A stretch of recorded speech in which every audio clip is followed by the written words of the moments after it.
जंगल वाले बाबा नमो नमः, जंगल वाले बाबा नमो नमः, जंगल वाले बाबा नमो नमः, जंगल वाले बाबा नमो नमः, जंगल वाले बाबा नमो नमः। संसारी प्राणी सत्य को समझ नहीं पाने के कारण अस्थिर और अशांत होता चला जाता है। जब वह असत्य के पीछे लगने के कारण, असत्य को पाने की ललक के कारण, असत्य को पकड़ने की परिश्रम के कारण वह असत्य आगे बढ़ता चला जाता है और यह संसारी प्राणी उसके पीछे भागता चला जाता है। इस कारण संसार परिभ्रमण करने लग जाता है। कोई किसी को धक्का देकर के संसार परिभ्रमण नहीं करा रहा, स्वयं असत्य के पीछे लग करके सत्य को नहीं समझ पाने के कारण नश्वर पदार्थ के पीछे लग करके अविनश्वर को भूल करके अशांति को प्राप्त करता है और आगे बढ़ता है और संसार परिभ्रमण करता चला जाता है और दुख को भोगता रहता है। इसी असत्य के पीछे लगने के कारण अस्थिर होता है। जो सत्य के पीछे लगता चला जाता वह स्थिर होता चला जाता है और जो असत्य के पीछे लगता, क्षणभंगुर के पीछे लगता, नाशवान के पीछे लगता चला जाता है, उतना ही वह अस्थिर होता चला जाता है। आपकी भागा दौड़ी किसके कारण हो रही है?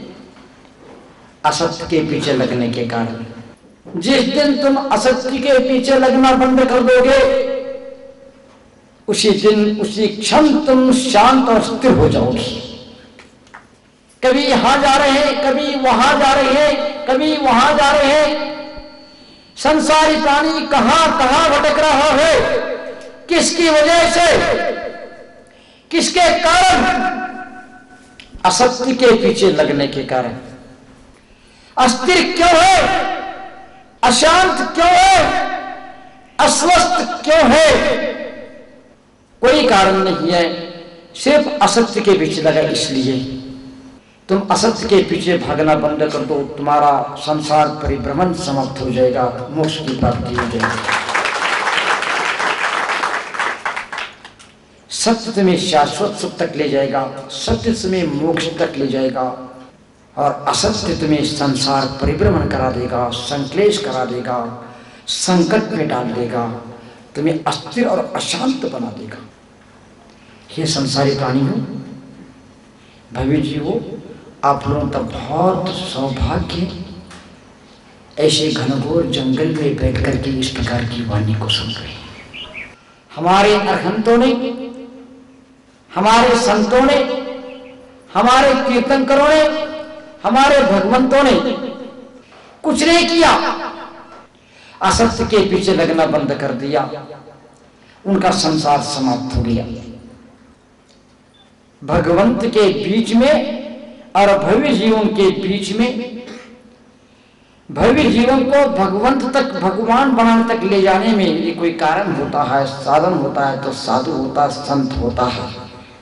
संत के माध्यम से संसारी प्राणी को सत्य समझ में आ जाता है और वह सन्मार्ग पर चल करके स्वर्ग और मोक्ष तक पहुंच जाता है, शाश्वत सुख को प्राप्त कर लेता है। थोड़ा सा विचार कर लेना, चिंतन कर लेना, यदि आप अपने जीवन में अशांत और अस्थिर है तो क्यों? किसके कारण? असत्य के पीछे लगने के कारण। कितना विचित्र लगता है, मोक्ष मार्ग कितना सरल है, कितना सुगम है, कितना सहज है, लेकिन हमने उसको कितना मुश्किल बना दिया है। भगवान से प्रार्थना करो, भगवान हमें असत्य के पीछे अनादिकाल से भागते हुए आ रहे हैं, इसलिए अस्थिर हो गए हैं, इसलिए अशांत हो गए हैं। इस असत्य के संसार के पीछे लग करके हम संसार परिभ्रमण किए हैं, अनेक प्रकार के पीड़ा, दुख, दर्द को सहन किए हैं। बस हमारा इस असत्य के पीछे भागना बंद हो जाए, हम स्थिर हो जाएंगे, हम शांति पा जाए, इस प्रकार की हमें शक्ति प्रदान कर दो और कुछ भी नहीं चाहिए। क्या आप संकल्प कर सकते हैं? हम असत्य के पीछे नहीं भागेंगे। कितना कठिन। भगवान से ये शक्ति और ये ताकत मांगना, भगवान ऐसी शक्ति और ताकत दो कि हमारा असत्य के पीछे भागना बंद हो जाए बस, और ज्यादा कुछ करने की आवश्यकता नहीं है आज तुम लोगों के लिए। ये मेरा तेरा राग द्वेष आदि किसके पीछे, वो भी क्षणभंगुर है, नश्वर है, उसके पीछे मैं देखता हूं कभी कभी लोग, मैं रात्रि विश्राम करता हूं, वहां पर रात में भी पहुंच जाते हैं। मैं सोचता हूं देखो संसारी प्राणी, मैंने इशारा किया भैया इतने रात में तुम कैसे पहुंच गए? बाबा क्या बता दो, क्यों? 2 गायें घूम गई, उनको ढूंढते ढूंढते यहां पर आ गए रात में। निश्चित बात है संसारी प्राणी किसके पीछे लग करके संसार की घनघोर जंगल में भटक रहे, देख लेना। लेकिन इसके माध्यम से हमें चिंतन का विषय मिलता है, हमें स्वाध्याय का विषय मिलता है, हमें शोध का विषय मिलता है। मैंने सोचा, मैंने चिंतन किया कि जिस प्रकार गाय के पीछे लग करके ये घनघोर जंगल में रात में भटक रहे हैं, इसी प्रकार संसारी प्राणी असत्य के पीछे लग करके संसार में परिभ्रमण कर रहा है, संसार रूपी घनघोर जंगल में भटक रहा है। कोई भटका नहीं रहा है, कोई धक्का दे करके भेज नहीं रहा है, स्वयं चल रहा है संसारी प्राणी।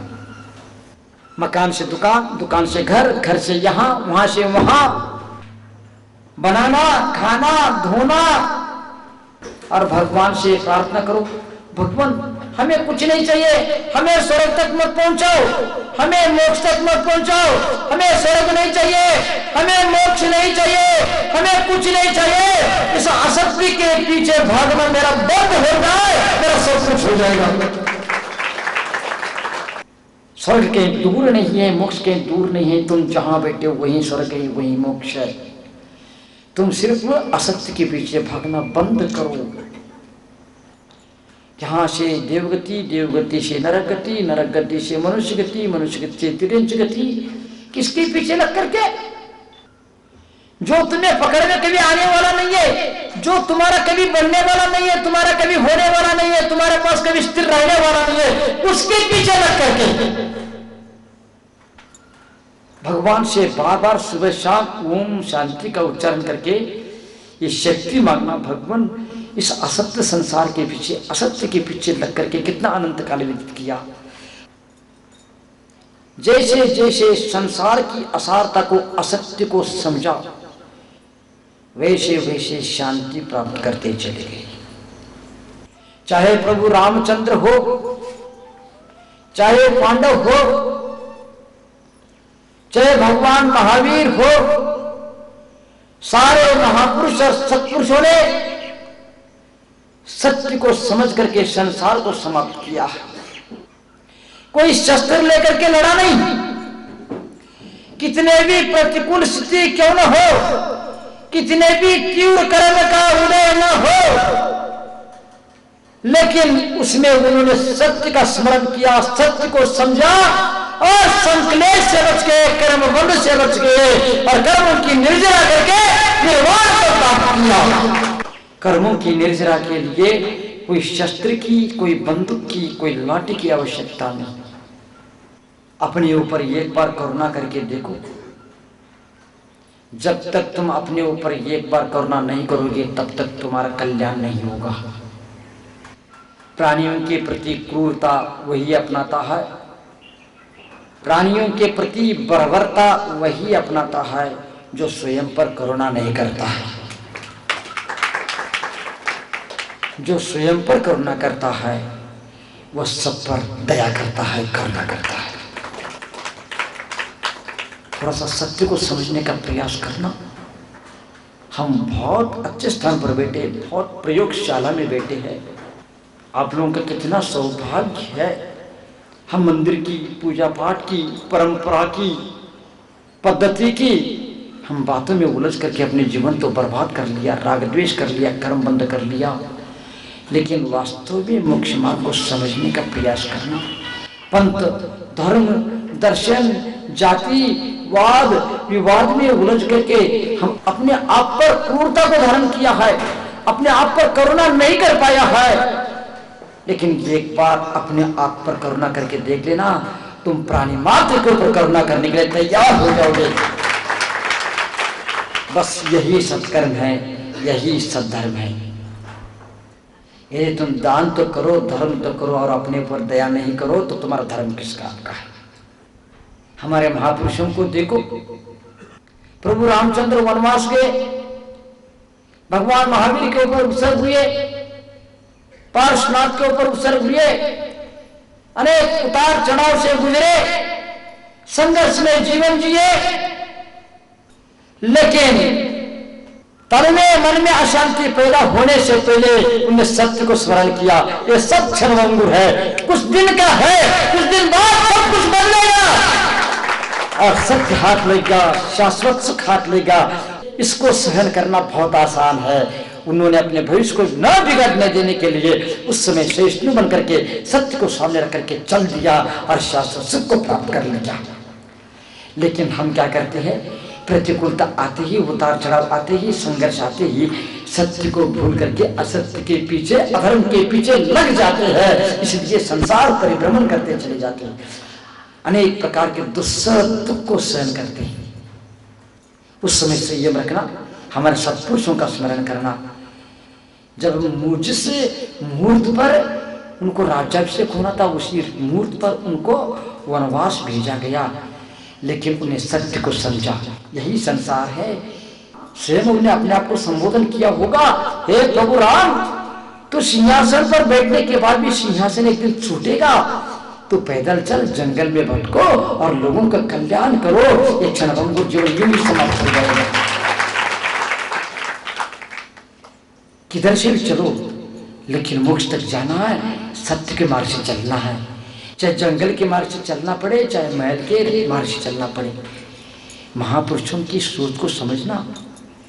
प्रतिकूलता में और सत्य के करीब हुए, प्रतिकूलता में सत्य को और पकड़ के रखा, क्योंकि इस समय असावधानी करूंगा, मैं कहीं का नहीं रहूंगा, मेरा सारी संपत्ति छूट जाएगी।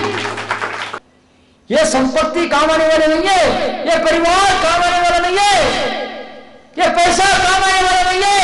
यदि हमारे भविष्य के निर्माण में, हमारे कल्याण में कोई काम आने वाला है, संपत्ति नहीं, सत्य काम आने वाला है। इस प्रकार सोच करके वह शांति पा जाते।